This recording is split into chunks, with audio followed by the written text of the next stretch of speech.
सुना होगा, मैंने कोई उसमें गलत बात नहीं की है, लेकिन विपक्ष के लोग जो होते हैं उसमें न कोई मीन फेंक निकालते रहते हैं।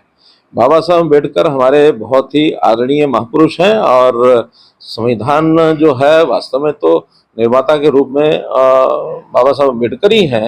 बाबा साहब अम्बेडकर के बिना संविधान का तो कोई प्रश्न ही पैदा नहीं होता।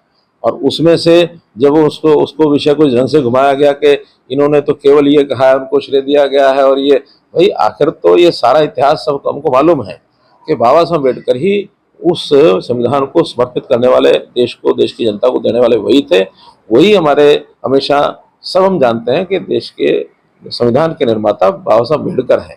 इसको जोड़ तोड़ मरोड़ कर करके इसको मेरे बयान को अगर डाला जाता तो ये बिल्कुल उचित नहीं है और इसको देश की जनता बिल्कुल बर्दाश्त भी नहीं करेगी। हम कई बार बार बार कह चुके हैं, पार्लियामेंट के पटल पर भी कहा है, सारे देश में भी कहा है सब नेताओं ने कि ये तो केवल संविधान को लेकर के कांग्रेस के लोग उसकी खिल्ली उड़ाते रहे, मजाक उड़ाते रहे। हमने वास्तव में संविधान के प्रति अपनी श्रद्धा दिखाई है और संविधान से ही सारी चीज़ें चलाई हैं।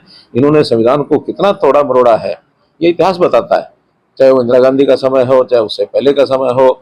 इन्होंने तो बाबा साहब अम्बेडकर का भी खूब अपमान किया, उनको चुनाव में हराया, और हमने हमेशा बाबा साहब अम्बेडकर को पूजा है। बाबा साहब अम्बेडकर महापुरुष हैं और उन्हीं के दिए हुए संविधान के हिसाब से देश आगे चल रहा है।